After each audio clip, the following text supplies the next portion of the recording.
do Rádio, em parceria com a Rádio MEC, e hoje nós vamos a mais uma edição dele, nesta série de programas, tratando sobre a Rádio MEC. Vamos aos 100 anos do rádio nessa parceria com a Rádio MEC. 100 anos de rádio no Brasil. Rádio MEC.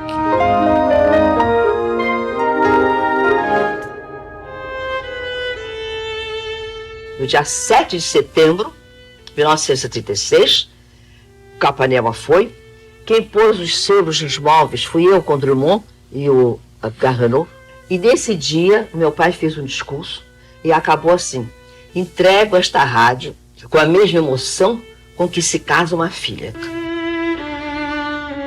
No ano de 1936, pelas mãos de Edgar Roquette Pinto e de sua filha Beatriz, e com a atuação dos poetas Abgar Renault e Carlos Drummond de Andrade, a frequência, equipamentos e equipe da pioneira Rádio Sociedade do Rio de Janeiro passaram a pertencer ao Ministério da Educação e da Saúde Pública. Liana Milanês, professora doutora pela USP e autora do livro Rádio MEC, Herança de um Sonho. Dia 7 de setembro de 1936, a Rádio Sociedade muda de mãos e de nome. Passa a ser Rádio Ministério da Educação. Para abraçar o projeto da emissora educativa que recebe, o Ministério criou o Serviço de Radiodifusão Educativa. O Roquette doa a rádio em 1936 e continua dirigindo a emissora. Em 1937 é criado o serviço para operar a PRA2, que era o prefixo da emissora. O Roquette continuou à frente por mais 7 anos, mantendo a rádio exatamente como estava.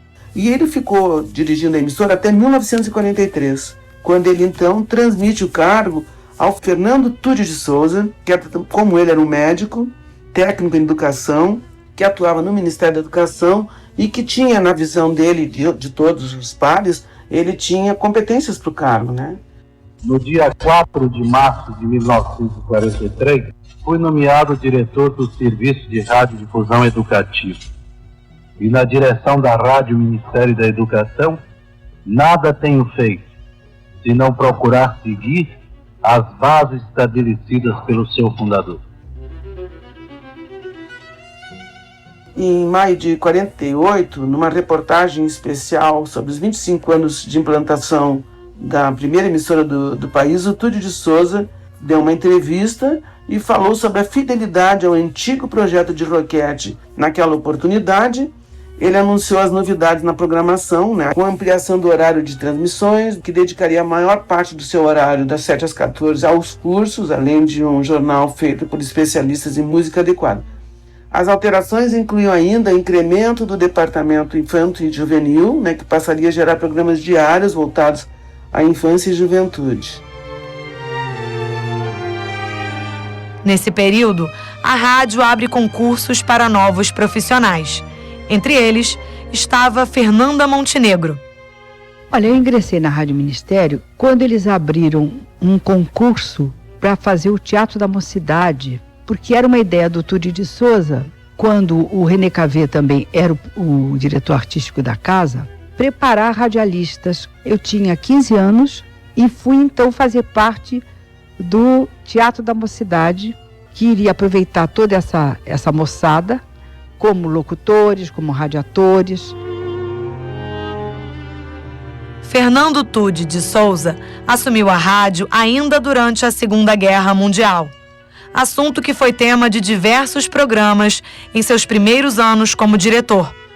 Com o fim da guerra, a programação educativa e cultural se amplia.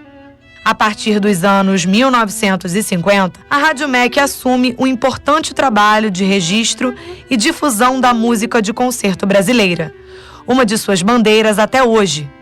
Quem conta parte dessa história é o compositor Edino Krieger. Mozart Araújo me convidou para ser o assistente de música da direção. E nessa época exatamente ele criou o programa Música e Músicos do Brasil.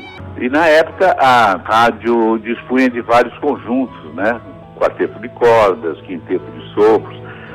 E nós então programávamos, gravações desses conjuntos especialmente para a transmissão pelo programa Música e Músicos do Brasil. A música de concerto tem um lugar privilegiado na história e na programação da Rádio MEC.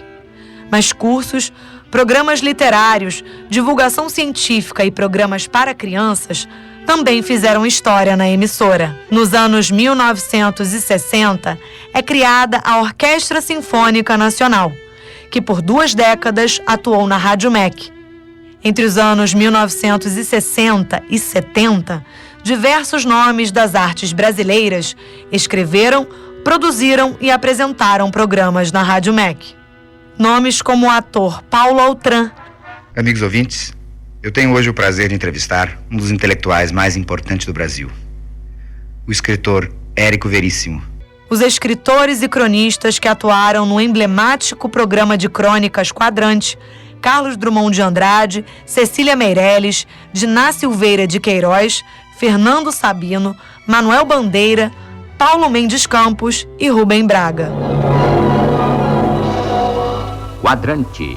Na década de 1980, a Rádio MEC ganha uma emissora em FM e migra parte de sua programação musical para a nova frequência. Ainda hoje, a quase centenária Rádio MEC atua em 2 frequências, AM e FM, além de transmitir via internet e disponibilizar muitos de seus programas para escuta online. Sua programação privilegia a música clássica, a música brasileira de concerto, jazz, choro e MPB, além de programas para crianças e da sempre presente divulgação cultural e científica. Ciência no rádio. Fenômenos no ar. MEC-AM em parceria com o Observatório Nacional.